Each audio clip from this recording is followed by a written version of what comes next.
Good afternoon, ladies and gentlemen in Europe, and good morning to those of you who are joining us from across the Atlantic.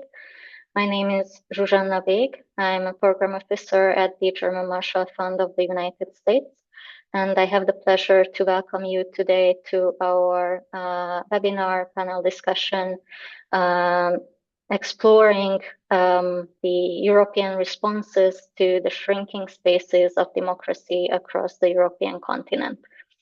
This event is taking place as part of the AUTHLIB project. AUTHLIB is short for Neo-Authoritarianisms in Europe and the Liberal Democratic Response. This project is sponsored by the European Commission and UK Research and Innovation. It's a Horizon project led by the Central European University that over the past 3.5 years has been exploring the varieties of illiberalism and the challenges rising illiberal forces across Europe pose to liberal democracy across the continent.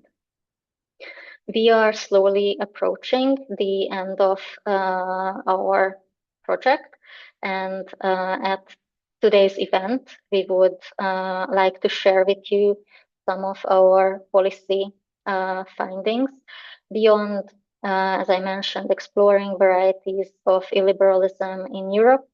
We were also looking at in the project what are the specific challenges, threats illiberal actors pose to democracy across EU member states and on the European level, and what may be done about this, what could be a response from a democratic perspective.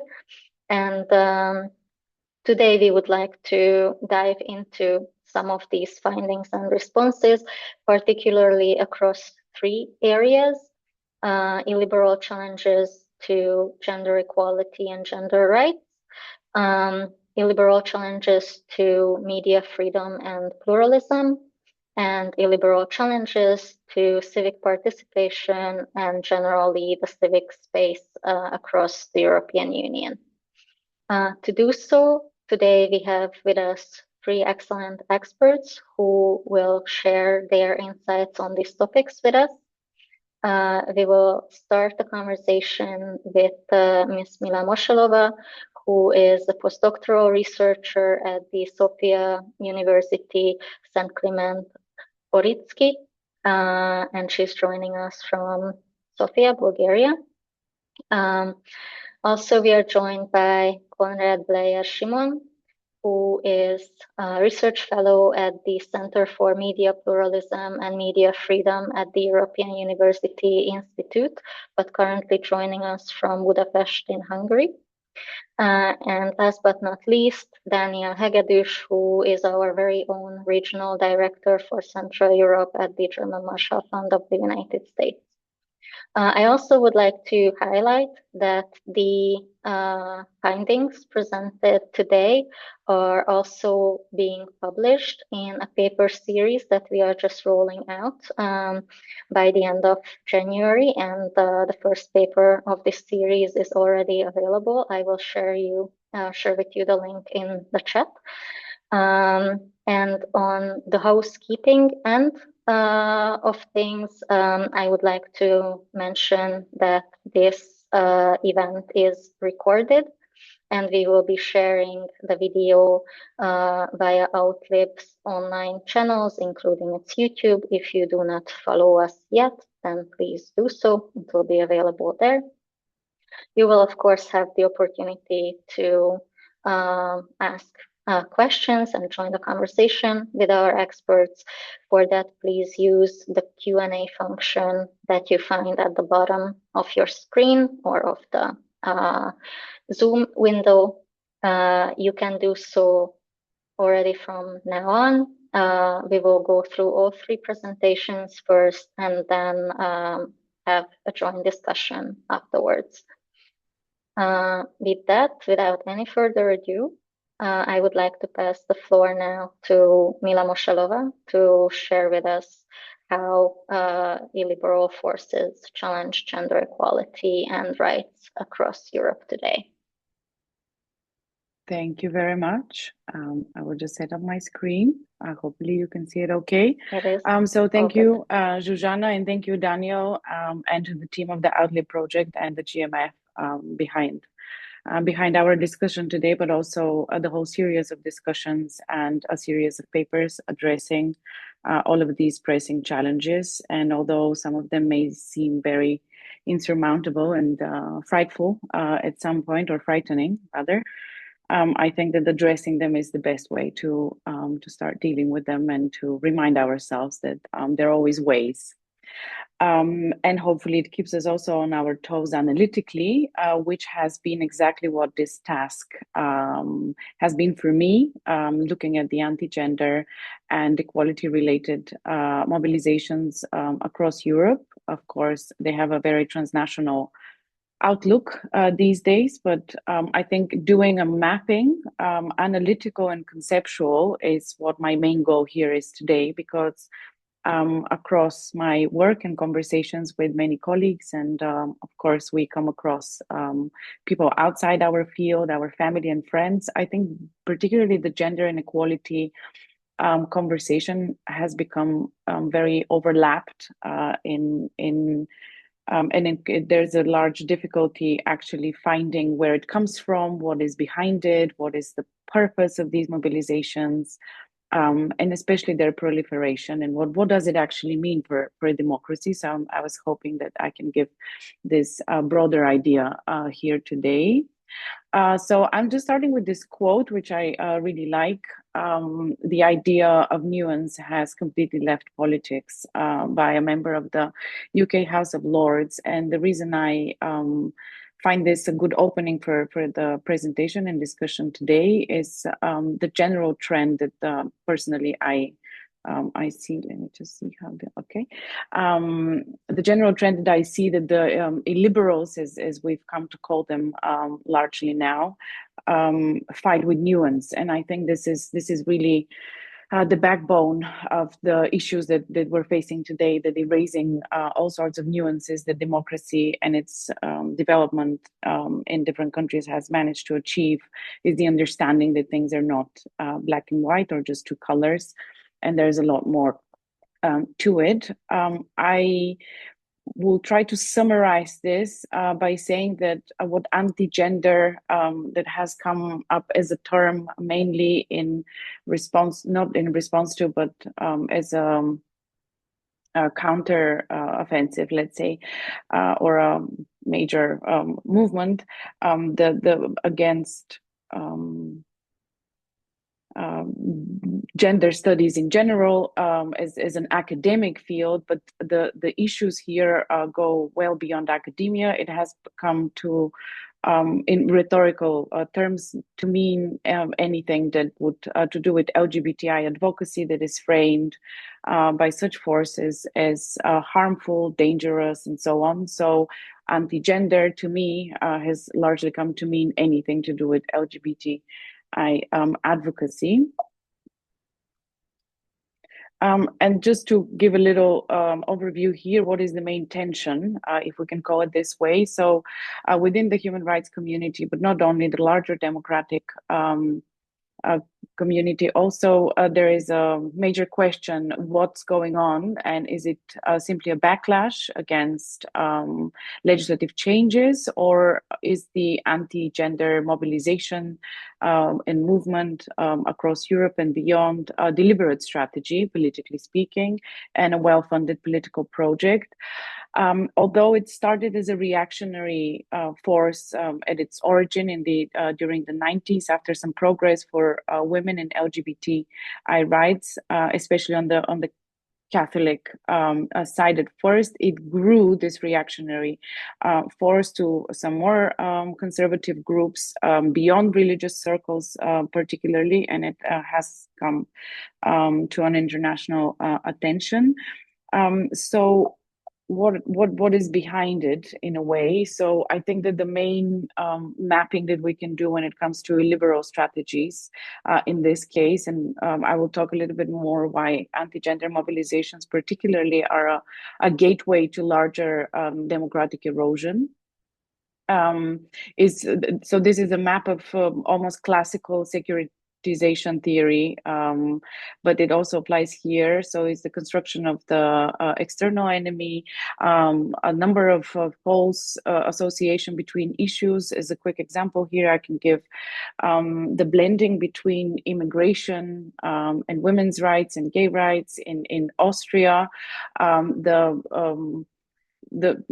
the act of bringing up these issues to an emergency. So whether they're mixed in terms of child protection, like it has largely been seen in France at some point, also in post-socialist Europe, or it is to do with violence against women and the rejection of all documentation, international protections that are supposed to become state policy and voted in parliaments. And very often these false associations include some more extreme versions as well. But this emergency is always there, and it justifies the executive reach with the aim to curb rights.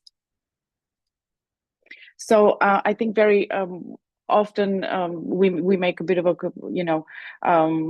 overlap between where do these mobilizations come from. At an earlier period, of course, they weren't as much escalated to state engineered level, but in terms of the agency or who is the source of such tensions and attacks, whether it's collective action, that would mean protests, which of course can have party actors involved in them, or it's state engineered. And I think this is a major difference that we should keep analytically when looking at these movements.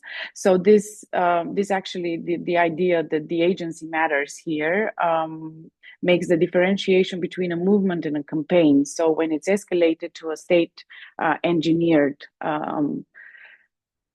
level, then we can certainly talk about campaign, and these campaigns usually lead to a lot more legislative changes much quicker, and then they're much more overreaching. Another thing that after agency and the type of force that we have, it's of course the question whether the agent is in power, so the agent attacking equality and rights, if they're in power, of course, it makes a difference because the access to legislative activities is stronger. But this also concerns the general political environment and party system in terms of the different backstop mechanisms that can work. Largely in Europe, we have seen the mainstream drift away from the center. That goes both for the left and the right. And whilst a lot of anti-gender rhetoric in politics is very often justified with some major left-wing wave that has swept across Europe, actually in the last 2 decades, we see actually the complete opposite, and the inability of the political system to withstand, and especially the center, is something that has become a problem of party systems across the world. So the association between a country levels of democracy and LGBTI acceptance overall is actually very closely linked. Of course, in a more democratic environment, more rights are more and more acceptance are to be expected. But what I find very interesting and very important in our conversation is actually looking at attacks on LGBTI rights and gender-related issues as themselves related to the decay of democratic and liberal institutions. So sort of reversing the logic a little bit. Of course, democracy itself is not enough to ensure either protection or acceptance. And here I just want to give a quick example with the US Supreme Court ruling from 2015 on same-sex marriage, making it a nationwide right, and talking how democracy is not enough in itself as a precondition for the acceptance and protection of rights. Here is something that I thought I would share, that after the court ruled in favor of same-sex marriage, a lot of people were more likely to think when they were polled that other Americans supported same-sex marriage, even if their personal opinion didn't correspond to this or didn't change in itself. So this general public attitude field should not be, of course, disregarded. So the conversation where proliferation of rights was too much, and this was a backlash instead of a political strategy. As I said at the beginning, this conversation goes further when we look at this, because of course public attitude should be taken into account, and the speed with which public opinion catches up with advocacy, but also with legislative changes. But here we see a legislative change which has a particular influence on how people's perception may change or maybe looked at. So why anti-rights mobilizations in general? So anti-rights here, I mean both anti-women's rights and anti-sexual minorities. They are an indicator of broader illiberal policies. I will just give here a very quick mapping of why they're so effective and why we should consider them as a broader attack on democracy in general, or particularly liberal institutions, because democracy sounds a little bit too broad, but as indicators of this broader illiberal policies. I would say that the individual versus collective rights tension is very key, because the way these mobilizations function when they come to a legislative level, group-based claims are very often used to justify restrictions on individual rights, which is where this broader consequence for democracy stands. I would also point quick attention to the escalation pathway. So this is where more restrictions or limits to rights are in place, and the escalation to outright criminalization of such rights, which is really just the higher end.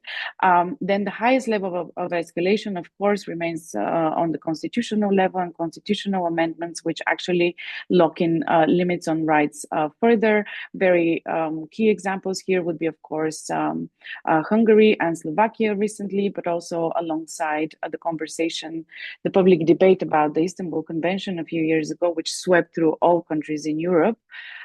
This was escalated also in Bulgaria. And very quickly, I will give here a quick contrast between East and West. If we talk about Europe, of course, the liberal policies that we observe across the board make this distinction less and less sharp nowadays, because we see similar trends travel beyond totalitarian past, or when a country became a democracy and how long it has been a democracy for. But mainly the legislative impact differs sharply between more established democracies and more newer democracies in Europe. One topic of this is, of course, the constitutional amendments I already shared, but the preemptive effect of such restrictions in Central and Eastern Europe is very key here, because the anti-rights mobilizations often exceed the actual level of rights recognition in a certain country. And this blocks further future legal progress. So it justifies the non-adoption of fundamental rights. And this is very much a recycling effect of liberal democratic debates in Western Europe that we take on here.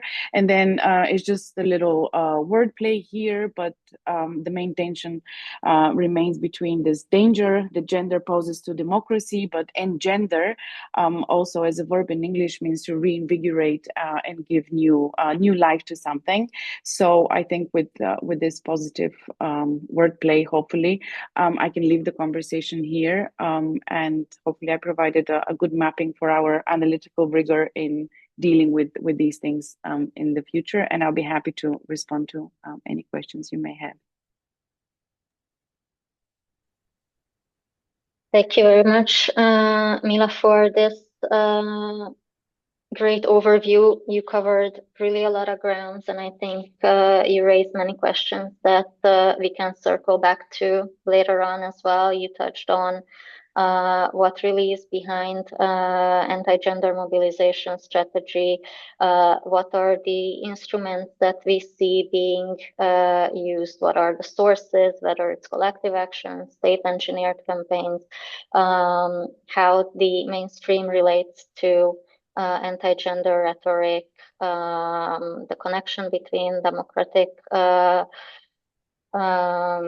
country's democracy and LGBTI acceptance, public attitudes, but also more concretely, what is the impact of illiberal power on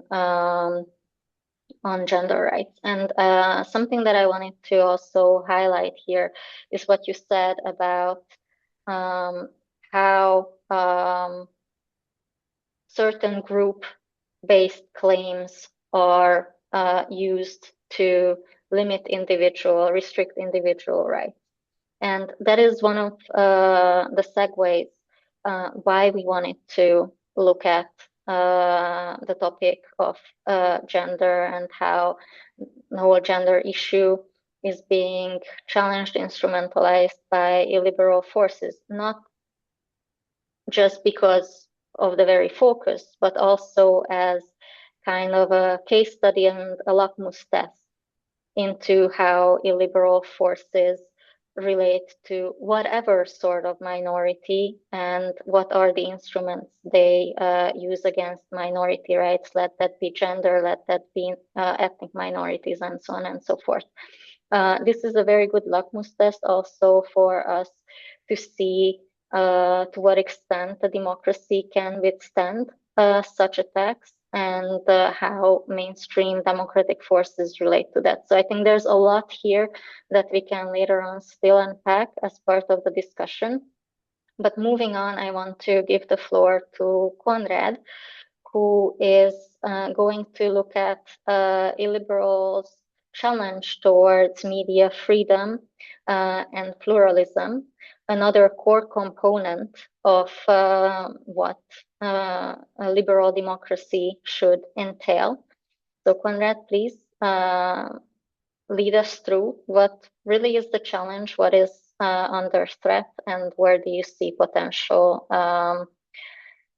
points for action counter it. Thank you. Yes, so my presentation is based on the policy paper that I prepared for the AUTHLIB project, which will be published in the coming weeks. And I will look at the challenges posed by illiberal actors to media freedom, the guardrails and actors that can provide some protection in the current environment, and then at the recommendations related to how we can improve the media landscape in the future.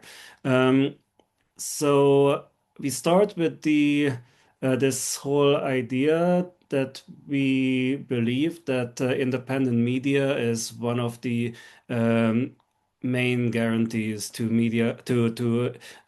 democracy, to media freedom, and so on. And this is also, to democracy, to the rule of law, and so on. And this is also one of the reasons why we have seen that when there has been an illiberal turn in countries, one of the main targets of illiberal actors was the media.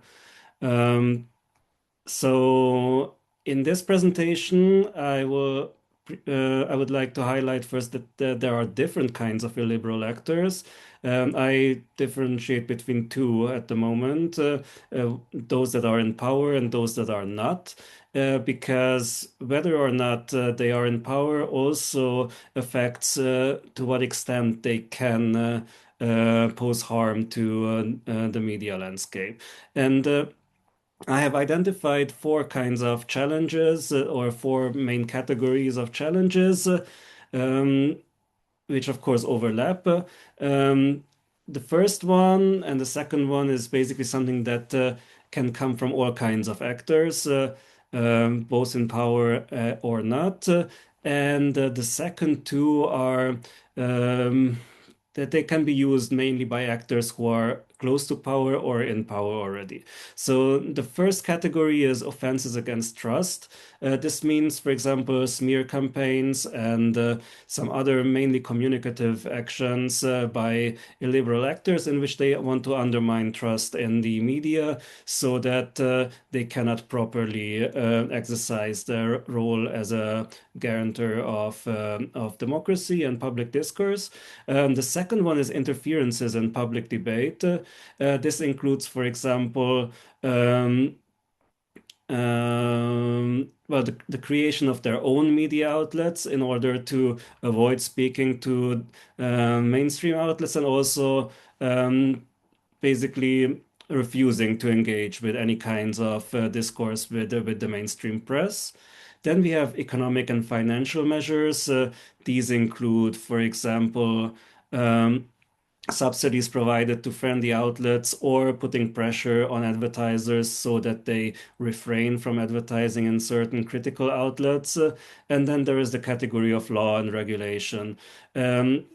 And a good example of how these all can overlap is, for example, the case of so-called foreign agent laws, or in Hungary it's called the sovereignty protection law, which is basically a form of, well, it's a law, but at the same time, it's also used as a smear campaign against media outlets because it basically labels recipients of certain foreign grants as spies or traitors. And it's also an economic and financial measure because it it is targeting those outlets that are receiving money from abroad, which is basically one of the remedies of the past years for media outlets because many of their existing old revenue sources are not available anymore. Um, and the reason why these different challenges could appear, and the reason why illiberal actors have such a huge influence on the media environment is that in the past 20 or 30 years we have seen a change in the way people consume the news, the way news is produced, and it also caused a general weakness. Or it's basically created increased vulnerabilities in the media market. News media have lost many of their revenues, basically because in the past they were relying on the so-called two-sided market of paying audiences and paying advertisers, and both seem to disappear or go to different platforms. And there are also new formats and new technologies emerging. I mean, the most well-known ones are, of course, the streaming platforms and social media, which are designed in a way that they really help illiberal actors spread their messages because they can opt to self-publish their content, build their followership on these platforms, and there is increasingly a lot of evidence that shows that the algorithms of these platforms are basically functioning in a way that they accelerate content that is harmful or yeah, basically harmful content or the kind of content that is more controversial because it facilitates more engagement with the audience and may increase the time that people spend on these platforms. So it's preferred by the providers of these companies. So if you look at the guardrails, one of the main things that we have to mention is, of course, EU regulation. There have been directives and regulations in the EU which are really important. The most well-known one is the European Media Freedom Act, which describes also duties of media service providers, but also protections that the state should provide towards media. It describes, for example, how state advertising should be allocated properly, or at least how transparency should be.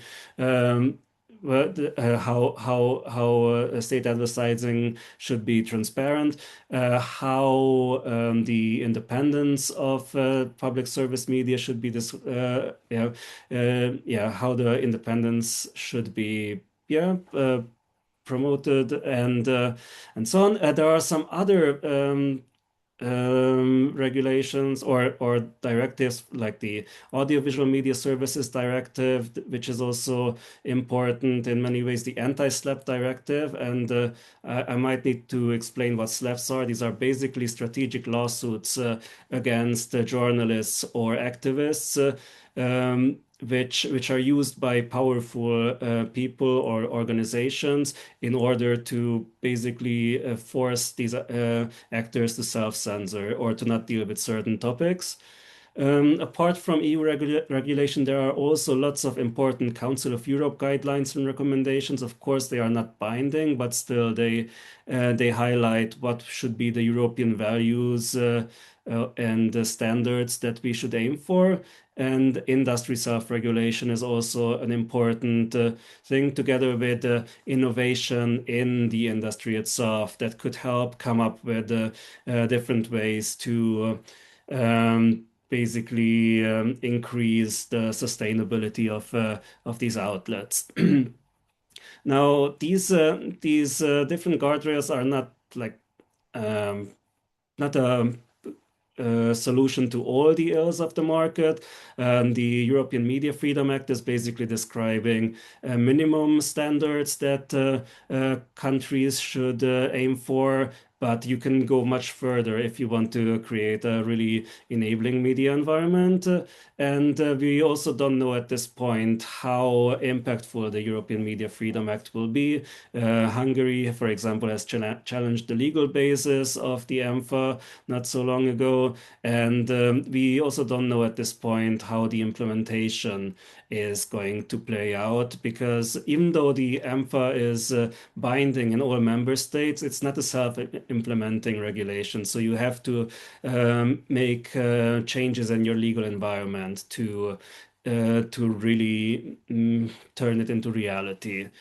And and basically, I would speak about the recommendations and the possible actions that need to be taken in order to create um, a better media environment. And here we need to take into consideration that the logic of many of the actions that were taken, especially on the policy level, to safeguard the media, they are based on this idea that we could return to something like a golden age of journalism, which, however, doesn't seem to be possible. So just because the same conditions and the same freedoms will be reestablished, it wouldn't mean that the audiences would be interested in buying print newspapers or buying or consuming the same kind of news content that they were used to in the 1990s. There's also a lot of criticism emerging these days that the journalism of the 1990s was quite elitist. And we really need to work on creating an environment in which journalism opens up to new actors, to new demographic groups, where minorities can also have a say in shaping the public discourse. And basically, there are 8 steps that I highlighted here, or 8 components that I think that we need to take care of. One of them is well, self-regulation, the role of self-regulation, because we need to make sure that there are rules and standards that the industry abides by. And in the past years, these have been really weakening. But we also need to consider that in the changing media environment, we might also need to change these standards a little bit, adapted to the new realities. Already the issue of but yeah.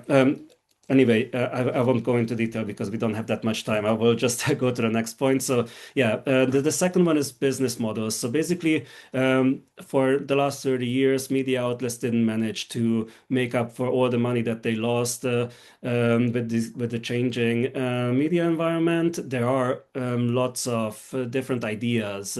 How the problem could be solved, but none of them seems to be a silver bullet. So we need to further look into possible solutions. We need to experiment with new formats, because we can see that 40 or 45% of the population is now consuming their news on social media.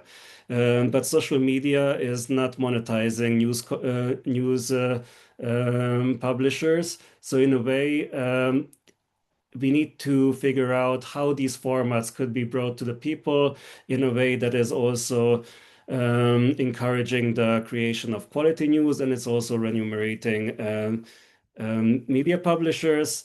We need to foster the involvement of underrepresented groups in the media. We need to consider media on different levels because on a national level, the media still seems to be more or less okay. The most visible outlets, let's say Der Spiegel in Germany, don't have any financial problems. But if you look at the local level, we see huge problems. There's this term news deserts, which reflects on the reality that many localities don't have local media outlets anymore, which means that basically local government cannot be held to account. And then there's also the question of having potential media on the European level, so on the transnational level, because we have a European democracy, we have lots of issues that are dealt with on the European level. So maybe we need to have more European watchdogs. And not just those 5 outlets that are basically reporting about the Brussels bubble for the Brussels bubble, but it has to be a bit broader and stronger. Then we have to look at technology. So we have to foster the creation of responsible tech, maybe even the creation of European social media platforms. We have to look into interoperability, which is probably one of the key actions that needs to be enforced in order to break the network effect of social media. Then we might also need to rethink what it means to be a journalist. By this, I mean that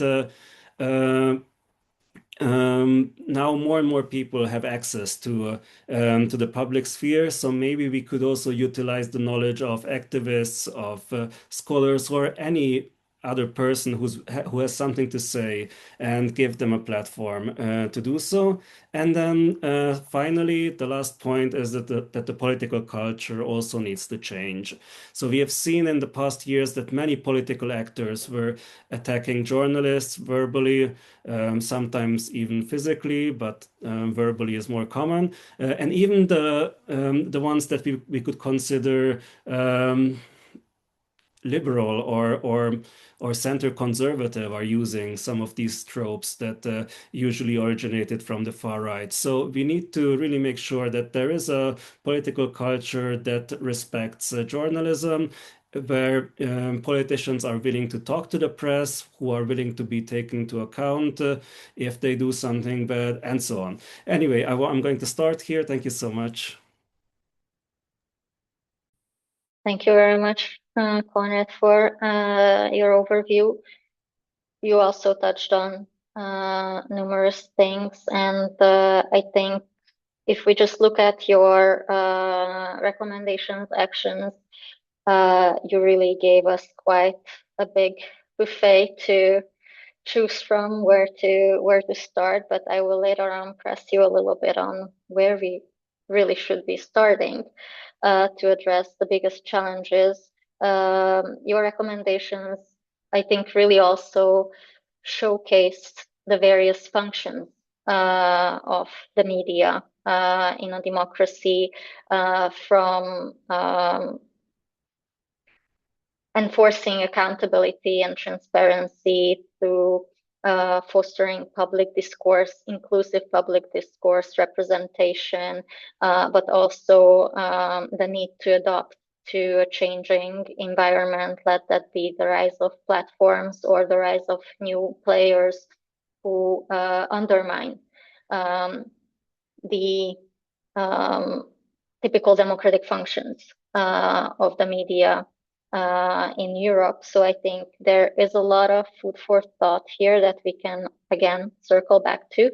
And I would like to encourage our audience to already think about your questions and put them in the Q&A. I just had a look at the list of participants, and I see that there are a lot of friends, colleagues from various media focused organizations, also people working on gender. So please share your insights, questions, comments in the Q&A box.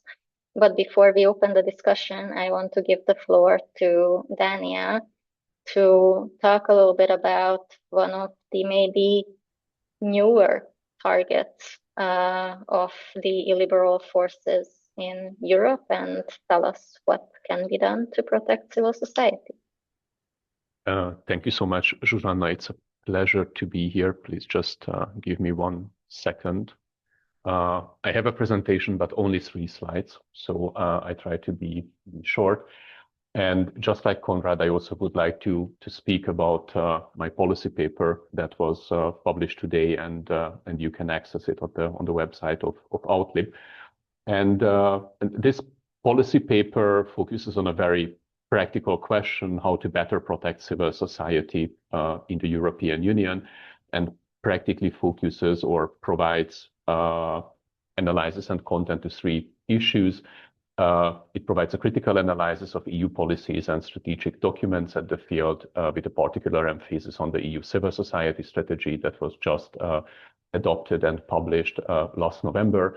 It describes the various threat vectors that are faced by civil society, and particularly democracy-relevant civil society in the European Union, and provides detailed recommendations how to address existing and emerging challenges at the field. And out of this very broad spectrum, I only would like to provide actually an appetizer and very briefly to speak about 3 issues: about the threat vectors, why illiberals are attacking civil society, so the raison d'etre behind the political challenge, and about the 4 main recommendations, just scratching the surface and actually without going into the details. And when we start with the threat vectors, then I think it's important to emphasize that the landscape Europe is facing actually since 2024, 2025 is qualitatively different in its characteristics than what was actually the general perception before. Obviously, bottom-up threat vectors emanating from illiberal incumbents and illiberals on the rise are still very, very present and actually being the dominant challenges to civil society. But we have new emerging threat vectors since the 2024 European parliamentary elections and since the inauguration of the Trump administration in the United States in January 2025. Daniel, do you want to move your slides? Yes, and I already did. We don't see it, unfortunately. That's a problem. No? Isn't it moving? Now it's good. Okay. Sorry. Okay. Technical glitches. So when it comes to the bottom-up threats emanating from member state level, as Konrad already mentioned, it's important to differentiate between illiberal incumbents and illiberal actors, parties on the rise, but still in opposition ranks. Obviously, it's important because they have access to different power resources, competencies, different level of access to the legislative and executive power. But I also argue that it also makes an important difference what's their relationship actually to the mainstream policy model of the European Union, which relies on the sincere cooperation between EU institutions and member states. And in that regard, illiberal incumbents pose not only a threat or a challenge to EU values and civil society, but they also pose a challenge to the enforcement system of the European Union, a challenge to the principle of the sincere cooperation. And against that background, in addition, they also need to be considered as an enforcement issue. Since June 2024, as I mentioned, a qualitatively new challenge emerged. Before that, practically since the early 2000s, the European Parliament could be considered as a vanguard of protecting democracy, the rule of law, and human rights in the European Union. However, with the emergence of the new alternative majority, what I call in the paper, and this is actually a widespread, although challenged description of this phenomenon, the so-called Venezuela coalition in the European Parliament between the center-right European People's Party and the 3 radical right conservative nationalist radical right groups, the European Conservatives and Reformist ECR, the Patriots, and the Sovereign Nation, Europe of Sovereign Nations groups.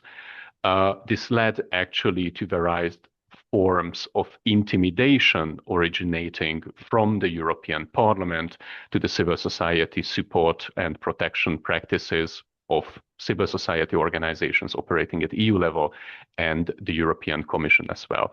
The paper actually works intensively with the topic of the so-called scrutiny working group that was established with the support of the European radical right in the European Parliament, and actually argues that it has widespreading consequences, not only because it is also a spreading phenomenon in the European center right, that they speak about civil society organizations not as partners anymore, but actually as sort of concept of enemy, using the othering strategy of the European radical right, but also because if we take a look on the political landscape and important items on the agenda, like the multi-annual financial framework negotiations, then we can also easily conclude that although the European Commission's proposal for this new multi-annual budget of the European Union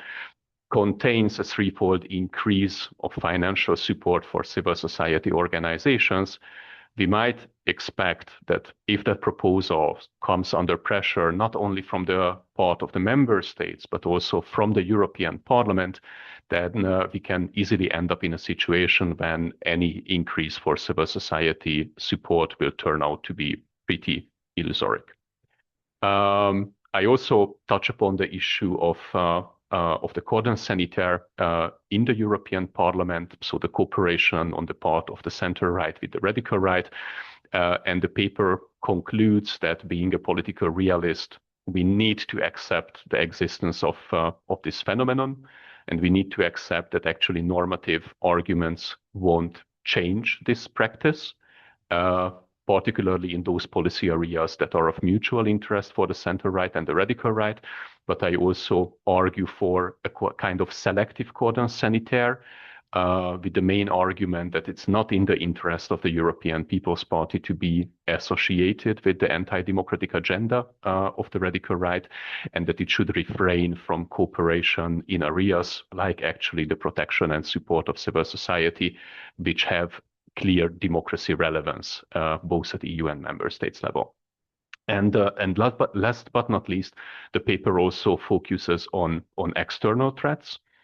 And here, I think an important disclaimer that it also touches upon the threats posed by Russia, but it concludes that actually Russian interference in that regard has mostly an indirect impact on civil society, because it needs either European illiberals in power, in incumbent position in governments, or the existing disinformation networks or other illiberal players as mediators or interlocutors. But in contrast to that, actually the illiberal shift in the United States, both at the level of foreign assistance to democracy and civil society, and also in the country, has direct implications for democracy and civil society in Europe.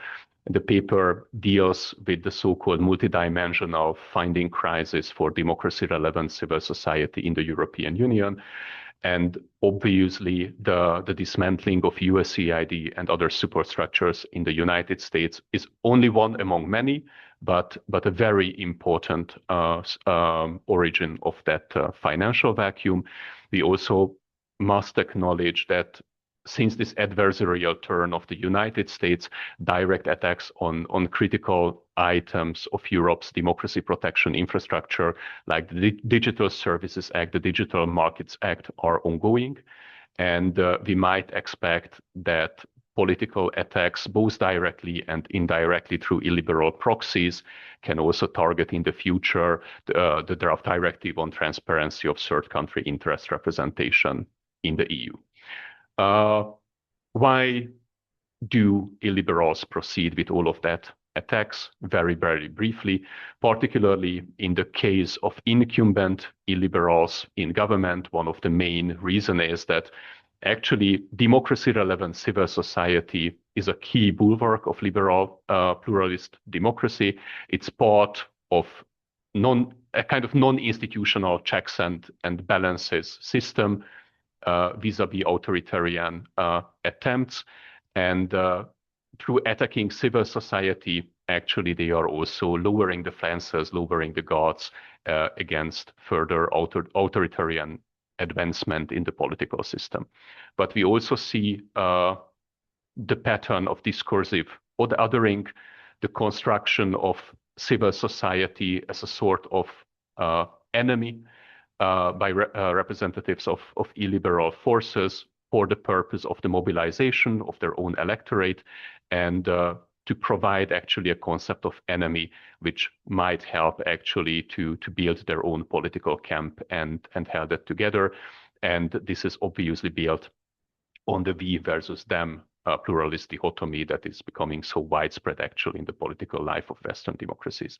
And last but not least, we also see attempt of discursive normalization, that with this attack, practically illiberal actors try to shift the normative and discursive boundaries, what is considered to be normal and what is considered to be possible in our societies. And actually with shifting the perception, what is considered to be normal and possible, they are again opening up the doors for weakening the guards and dismantling the democratic checks and balances.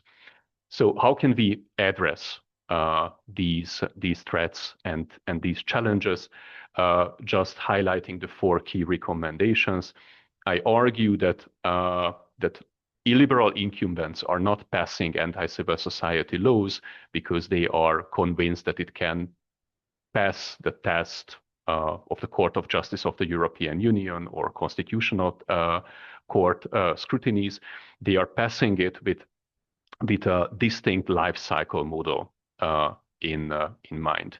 They know that particularly in the case of the infringement procedures of the European Commission, because the Commission is refraining from blocking the implementation of these laws at member state level through so-called interim measures, they have 2 to 3 years while these laws can be in place, can create a chilling effect for civil society, and after that, of course, they will be rejected by the Court of Justice of the European Union.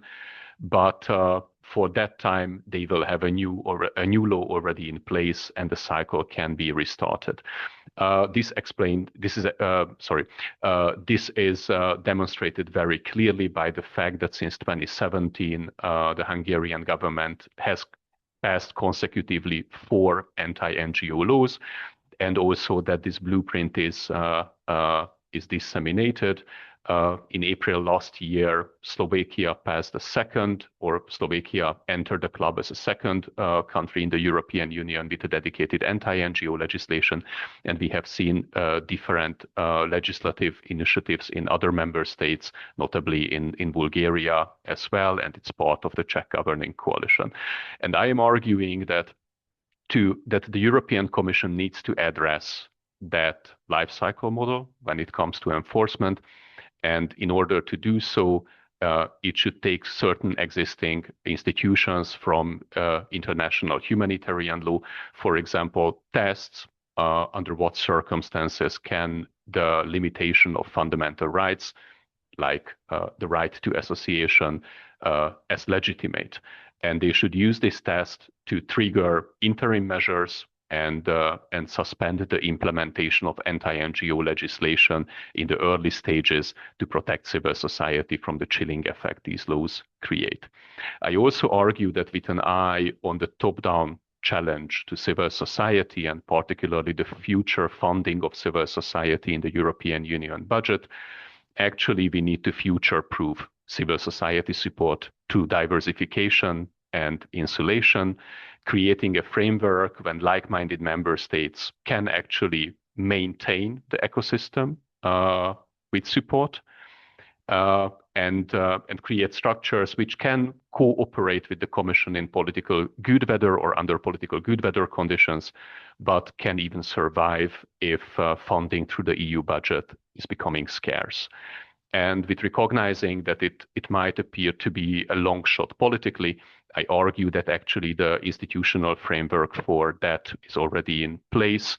And the only thing we would need is an extension of the mandate of the European Endowment for Democracy, that it can also conduct independent grant-making work within the European Union to support democracy-relevant civil society in the EU. And just very briefly, and wrapping up and coming to the end, one main question is always where the money will come from. And obviously, since the dismantling of USAID, there was a sectoral competition, or we could observe a sectoral competition among representatives of different corners of the civil society and humanitarian assistance work, which areas should be prioritized. With a lot of calls, which are the venues, the areas where the European Union should actually step in the role of the United States. I'm arguing that this is exactly what the European Union should not do. It should not step in instead of the United States, but need to strategically think through its approach to civil society and democracy support, actually in line with its own existential security and geopolitical priorities. It should clearly prioritize the protection of its own democracy within the European Union, and foreign assistance should follow a geopolitical priority order, which starts with the enlargement and neighborhood countries, follows with regions with particular importance for Europe, like Africa, and everything else, including humanitarian assistance in other regions, should only follow after these priority items. And in order to create appropriate funding for democracy protection within the European Union, I argue that a fundamental reform of the official development assistance system in OECD is required. There should be a separation of ODA and so-called DRG, democracy, human rights, and governance funding within the OECD, with separate targets actually for both spending baskets. And in the case of DRG expenditures, all those eligibility criteria which are currently binding for ODA, for example, that no ODA can be provided in OECD member states, they should be abolished, actually allowing that OECD member states use this money for the protection of their own democracies. Obviously, the devil is in the details, and the details are in the policy paper, so I can only encourage you to check them out, particularly if you found some of the recommendations provocative. And I am stopping here and giving back the floor to Zsuzsanna. Thank you so much.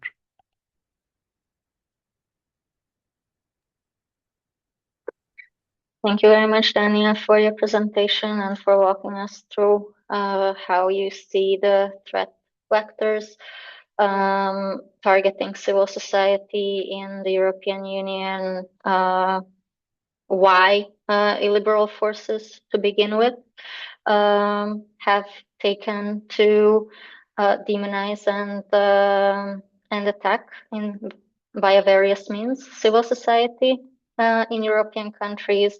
And also thank you very much for your recommendations. Indeed, they are very thought-provoking, and I think bring a lot of new angles to the discussion about the future of civil society support in the European Union. I would again like to encourage our audience to share their questions and comments in the Q&A box, if any. I have also shared Daniel's paper in the chat if you would like to take a deeper look into it. And I would maybe then just start by first abusing my position as the moderator and follow up with a couple of questions to each of you, while we also collect a couple questions from the audience. I would maybe start with Mila about the illiberal challenge to gender rights and gender equality. One of the things, as you know, I found particularly interesting about your research into the topic is that whereas we see relatively similar narratives emerging by anti-gender forces across Europe, the effective legislative impact differs across the continent. And something that you notice, particularly in Central and Eastern Europe, is this sort of preemptive restriction of gender rights. So things that may have been already adopted, introduced in Western Europe, come under contestation in Central Europe, where they have not even entered legislation before. And I just wanted to connect this a little bit with what you've been mentioning about the level of democracy, LGBTI acceptance going together. So to what extent do you then see democratic evolution really as a safeguard, a guardrail against attacking or rolling back gender rights? Meaning that if we have a more established democracy, if you will, maybe looking at Western Europe with some hope still, is that enough of a protection, or is it just a matter of opportunity? So would we see similar legislation should illiberal forces come into power going down that we see in Central and Eastern Europe? Or is it more difficult because in this case you need to take away rights as opposed to just preemptively, if you will, not allow them to go and to progress and develop? So that would be one question. Whether it's a matter of democratic evolution, opportunity, how can we explain this? My question to Konrad, as I preface that, your menu is huge. So where should we start serving ourselves from it? And particularly, where should we really start when we face a situation in Europe that illiberal forces in some countries are in power and have indeed subjugated public media, have established their own media, while we also see that in certain even Western European countries, they are on the verge of entering power, but already an illiberal media space has sprung up there as well. So what do you think is our top priority on a European and maybe also in a member state level under the current circumstances? Everything that you have mentioned seems important. So new business models, rethinking what the role of a journalist is, thinking about European tech platforms, but also time is limited, resources are limited. Where do we start? What is our top priority in the next 1-3 years? Finally, to Dania,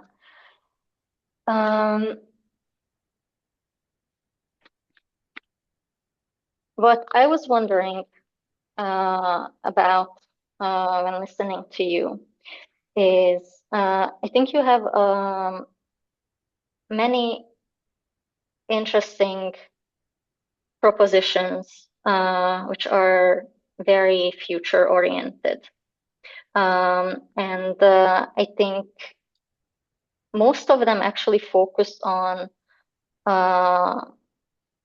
supporting civil society, strengthening it, but they also need the buy-in of democratic actors, especially the ODA reform, the reworking of the mandate of the EED.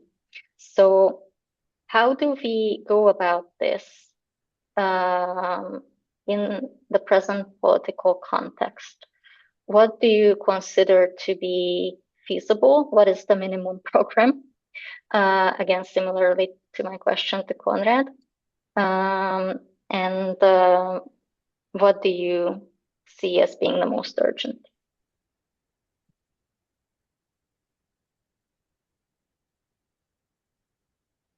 Mila, would you like to start? Yeah, should I start? Okay, thanks a lot.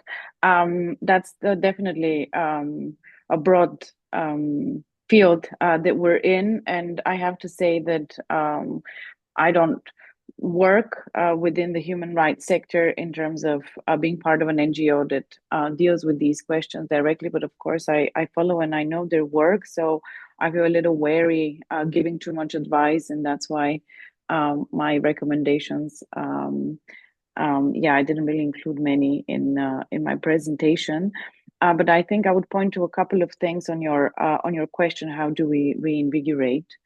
I think that focusing back on individual rights would be the best. Of course, restricting rights on a group under a group umbrella, and this being the main excuse makes it really hard to reverse. One of the documents I quoted in my presentation is the report by the Williams Institute at UCLA, and they follow what happens when there is already a backlash against rights, and if advocacy, starts to fight with this, usually it leads to more backlash, which is, a self-perpetuating, circle that is really hard to break out of. I think that health is definitely a way that can be an opening door for fighting for more individual rights within the LGBT community, but also women's rights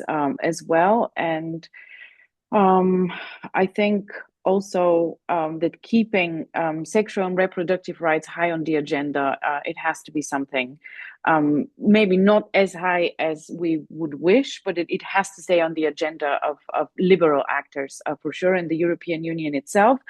And just making a little bridge here to what Daniel has been talking about, the EU has an equality strategy which has just been renewed, and it covers the period up to 2030. So at least within policy directions and documentation and calls for projects and funding, at least equality remains a building block in the work of the European Union with civil society for now. So I would say the public health arguments and these are somewhat good news. And I would offer a very quick example from Poland, because we mentioned public attitudes and making legislative changes or pushing for advocating for an agenda that has been heavily attacked. And the Court of Justice of the European Union ruled in November last year that Poland must recognize same-sex marriages legally, made in other European countries, even though Poland itself doesn't allow them domestically. And then, of course, this puts this whole pressure between sovereignty and rights that the EU has with individual member states. And this relates to both funding of NGOs and anti-foreign agent laws and so on. And at least so far, it's only a discursive, dedication. But Donald Tusk said that they will propagate for legislation that will allow some form of civil partnership. So it's some sort of a compromise that still incorporates rights, not to the full extent, but still complying somewhat with the EU law. So not being a legal professional myself, I cannot say to what extent this can go ahead. But I think that given the visibility that some NGOs fighting for more visibility in a heavily negative environment for NGOs can even mean physical danger, especially those that work on LGBTI and equality matters. So definitely more wider coalitions will be needed in this. Thank you. Thank you very much. Konrad, Anya, who would like to jump in? I can continue. Thank you so much, and thank you for your question. I think we need, first and foremost, a change in mindset. And this change in mindset is already happening. And I think the much criticized democracy shield, toward which I am much less critical than to other EU documents, is already demonstrating this. But this change is certainly not complete. And I think we need to come from the perception that civil society support is something nice to have, but not necessarily essential, to the conclusion or understanding that having functioning democracy-relevant civil society is an essential safeguard to autocratization that is not a potential distant future threat, but that something is already happening, both at member state level, not only in Central and Eastern Europe, but across the whole European Union, and also happening in the EU institutions. And if we can succeed with this essential shift in our mindset, then I think we can see civil society support and the protection of civil society as an organic part of the struggle of European democracies and the European Union for survival, both to domestic and global threats. And I know that it's a very divisive discussion how defensive democracies should be, and I fully agree with the arguments that we also need to be forward-looking, and democracy need to deliver, and democracy need to motivate. I also subscribe, but if we are not able to actually create a protective framework which can be put in place in the next 1 to 2 years, then I doubt that we will have democracies in the long run that can be forward-looking and motivate. And against that background, I haven't spoken about one recommendation due to the lack of time, and it is that until now, EU civil society support had a key focus on vulnerable groups, which is absolutely legitimate because these groups have been actually the main subjects of attack by illiberal actors and the main victims of illiberal politics. And I'm arguing, and it's very important to emphasize that the currently existing protection level for vulnerable groups in the European Union needs to be upheld, and no compromise can be allowed in that regard. But if there will be additional funding, like it is planned in the new multi-annual financial framework and the GORA-EU by the European Commission, then this additional funding needs to be used to change the focus towards a whole of society approach that focuses on democracy education and the support of participation that is targeting democratic majorities. Because I think the focus on vulnerable groups was successful in a sense that their resilience was improved in the past towards the incoming illiberal onslaught. They are more resilient now, but this support scheme was not successful in actually stopping or upholding the illiberal challenges. So we really need to focus on majorities in the society. And with the last phrases, what should be the next steps? Hold them together. And it's feasible because the actors are different. It's a sole individual decision within the European Commission that they reinforce their enforcement approach and construct procedures, how they can use, for example, interim measures in a more widespread way that is in conformity with European law, what I am writing a lot about it, and also the existing relationship between the Commission and member states. And OECD reform or extending the mandate of the European Endowment for Democracy is mainly a homework for member states. And there, actually, national democratic elites needs to get more or less the consensus that it is also essential for their survival while they are battling rising illiberal forces. So I know that no prioritization, so practically having everything at once is contradictory to my prioritize argument, but I think those steps, what I mentioned, are really the low-hanging fruits that in some way needs to be achieved, and then we can look further. And I know that, for example, ODA is a sacred cow, but when, for example, over the past year, the humanitarian assistance expenditures of all European nations practically collapsed, then this is the time when we really can think it through whether we would like to keep up absolutely unrealistic targets, or we take the world as it is and try to adapt and try to spend the money we are spending in an effective way, both with regard to democracy protection and humanitarian assistance. Thank you. Thank you very much, Dania. And indeed, your prioritization was very inclusive of all your recommendation. So let's see if Conrad sets up more of a hierarchy among his proposals. Go ahead, Conrad. Thank you. Yeah, there was a reason why I didn't volunteer to start answering your questions. It's I still don't know for sure. I mean, if I mean the optimal scenario would be if we had everything at the same time, but it might not be possible. But everything is connected, so a lot of these things. So the success of many of these approaches also depend on what's being done by other actors on other levels. It's also dependent on not just on media actions, but also on policy related to civil society, vulnerable groups, the level of corruption in a country. I mean, there are many things that determine also how the media works, or also like what kind of government you have, whether it can be a partner in certain things or not. But I think there are two things that I would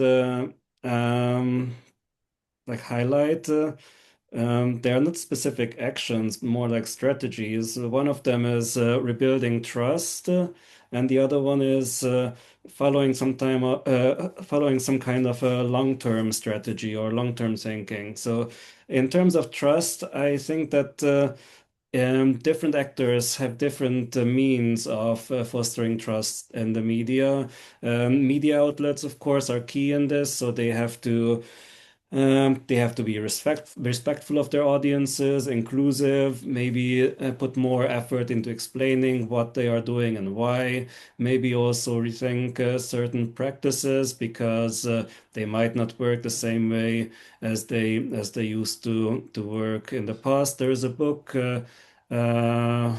that was published by US scholars 4 years ago. It's called News After Trump.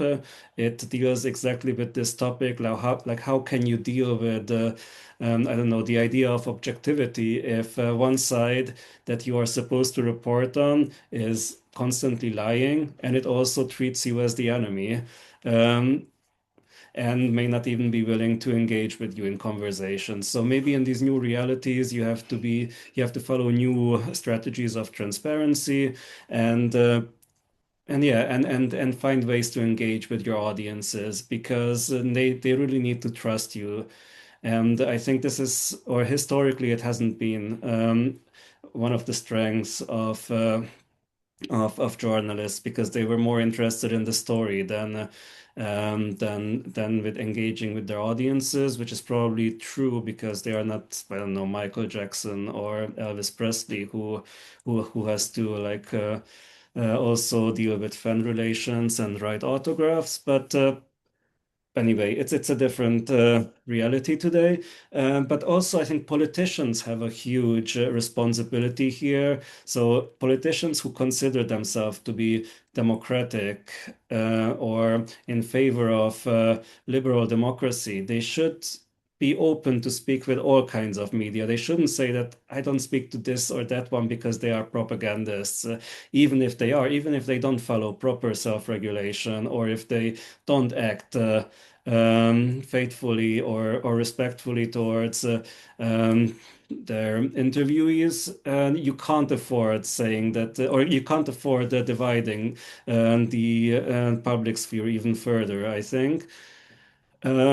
And in terms of like long-term thinking, I feel like many media outlets and also policymakers are looking at the symptoms now, or with regulation that is taken, but also media outlets, they are trying to, I don't know, rely on certain revenues that can provide them with I don't know, greater chance for the immediate survival, but in the long run, they might make them even more vulnerable or more dependent on, especially these big players, social media. So, for example, when we talk about neighboring rights, and so basically the idea that Google and Facebook have to pay media for showing their pieces of content in their services.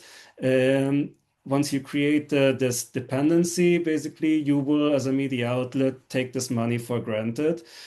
And we have also seen in many countries that this has created a lot of dependencies, because instead of having like a channel of collective bargaining, in many countries the big platforms are dividing media outlets and making deals with one or the other. And in that case, you might you might even like be willing to accept a smaller amount of money. I don't know, or even money that is almost nothing. I heard from one of the Hungarian outlets that they were offered 170 euros per year for the copyrights of their content shown on Google. So instead of trying to have access to all that little money that can be provided through the current channels, maybe you can think of the long run. But yeah, that's it basically, I think. Thank you. We are unfortunately running very low on time. I would just, since we are at the media topic, would bring in one question now for you, Claret, and then I would just give also Dania and Mila the floor for a minute for some concluding thoughts. So a big question for you to answer in 1 minute, Claret. Stemming from the Hungarian experience, where we have seen drastic changes to the media environment over the past decade and a half. And the question from a journalist from a Hungarian outlet goes, how can we protect independent media while also preventing those in power from abusing media structures for political purposes? And I think you talked a lot to the independent media part of it, protection, and how some adaptation is needed there. So I think I would like to ask you more about the second part, and whether you see that the evolution on the European media regulation level is in any way effective to prevent those in power from abusing media structures for political purposes today, as opposed to a decade ago. Yeah, maybe a little bit, but I think there's been a lot written about the problem that um, um, European media regulation cannot really help in cases like Hungary, where the damage has already been done. It's more successful when it comes to preventing some other countries in going to the same in the same direction. Still, I think like certain um, regulations or policy approaches might make a difference. Like, for example, the regulation on political advertising. It basically led to a situation in which two of the big platforms decided that they are not going to accept any political advertising. Um, which might be problematic in certain contexts, but I think in the Hungarian context, it causes problems mainly to the governing party, which was spending huge amounts of money on non-transparent social media advertising. So that is making a difference. Also, in the past years, there were actions or nudges by the European institutions to introduce some level of transparency in the advertising environment. So that already made it harder for certain actors to misuse that category. And I think in Hungary, there is an extreme misuse because it's not just political actors that misuse political advertising, but it's also media. So, and we arrived to a point in which I think 2 years ago, Facebook has already identified certain actors like Origo in Hungary, which is formerly a media outlet, as a political actor and a political advertiser, and put it into that transparency database that allows audiences to track what's happening there and how much is being spent and how it's targeted and so on. So that is definitely something that is having an effect. And then the fact that Hungary has challenged the legal base of the European Media Freedom Act also shows that Hungary or the Hungarian government is afraid of the EMFA. So even if everyone, especially the Hungarian commentators, were saying that it's not going to have an impact at all, if Hungary takes it so seriously to try to challenge it or stop it, then maybe it can have a long-term impact. And of course, there are also some really good developments that are not related to policy, but I think it's a really good sign that in Hungary, Telex has managed to collect 1.3 million euros in these 1% for personal income tax donations, or I don't know how to call them, but this is a really good sign that there is some awareness in society that there is really a huge value in independent media. Thank you very much for sharing your thoughts on this, Conrad. Unfortunately, we really are running out of time, so I will just briefly give the floor to first Mila, if you have any concluding thoughts. Yes, I was just going to say it is hard to find one strategy because in all these countries that we're discussing, things are different. And then I said earlier, these usual East and West divisions are no longer working. Anti-gender mobilizations are visible also in Denmark.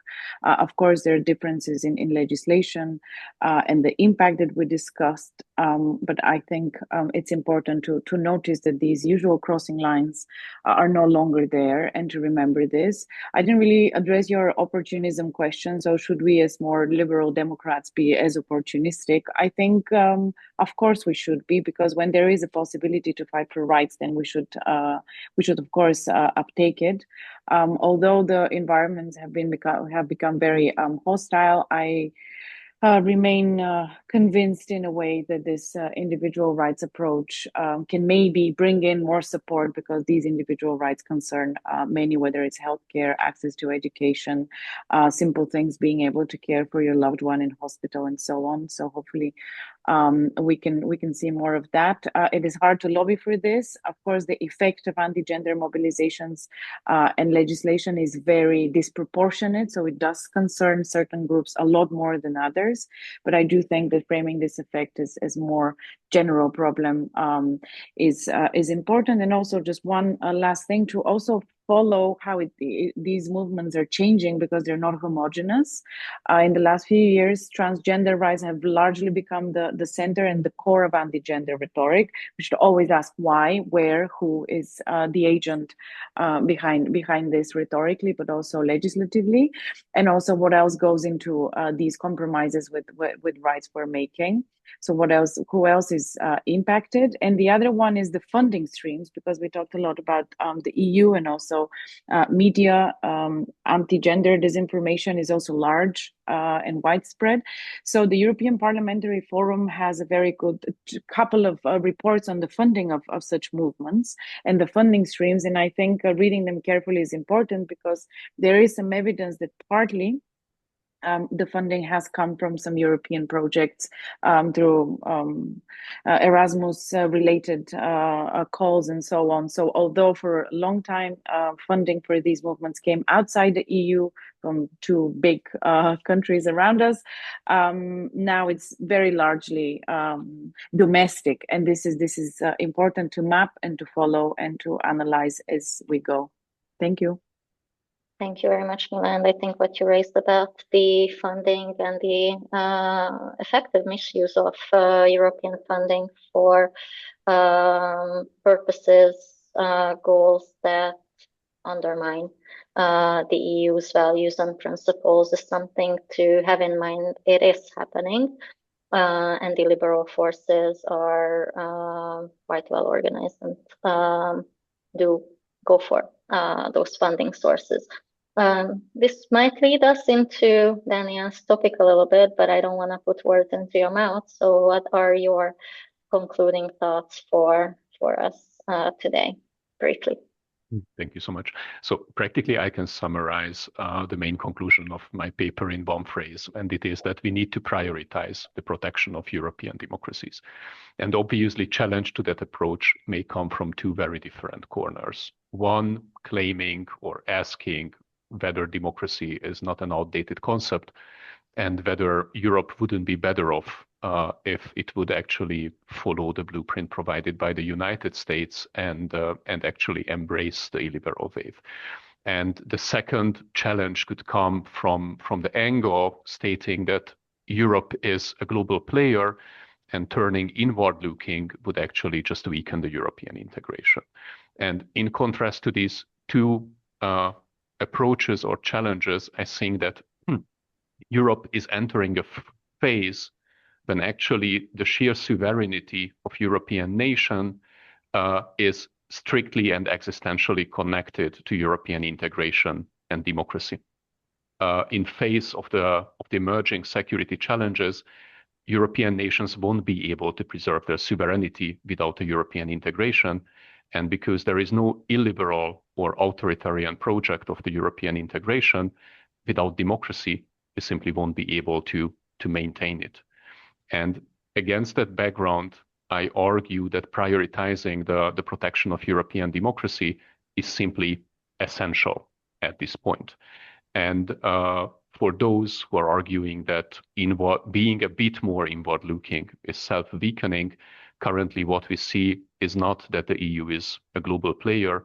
We see that the EU is not even a credible regional power. And I think we need to focus on ourselves and build ourselves up again in order to be able to become once again a global player and be able to step up more efficiently for a rules-based international order. And there is a hierarchy what we need to pursue.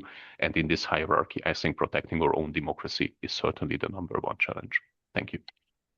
Thank you very much, Dania. And that's a very good segue for me to just share one comment that I found raises an important point as sort of a concluding thought also, is that the protection of civil society jointly with the protection of democratic rule of law institutions is crucial. And I think although we have been here focusing on some various segments of what we consider crucial for liberal democracy, we indeed do so also as part of a broader approach when we are thinking about the protection of democracy in Europe. And I think just highlighted that as well. We at AUTHLIB also have been looking at a lot how illiberal forces challenge democracies, basic institutions, principles as equality, inclusion, but also various civil liberties such as association, freedom of speech, and so on and so forth across our various issue areas. So I would like to, in closing, thank you all for joining us for this conversation. and encourage you to check out all the various publications, previous events of the AUTHLIB project. I have shared the website with you. You can find us at www.autlib.eu. AUTHLIB is spelled AUTHLIB. So www.autlib.eu. And please subscribe to our social media channels, follow our newsletter. Daniel's paper is already on our website, and Conrad's and Mila's are coming up in the next weeks. I would also like to, and these are my final thoughts, invite you for our upcoming discussion next Monday about the illiberal challenge to various member states in Western Europe. I think Mila very thoughtfully highlighted that prescribing a unified strategy is very difficult because there are really variations across European member states. We have been exploring that, and we will be showcasing some of that on Monday next week with our colleagues from Italy, Austria, and France. So you are very welcome to join us on that occasion as well. Once again, thank you very much for bearing with us. And Dania, Mila, Conrad, thank you very much for sharing your insights today. Thank you. Thank you very much.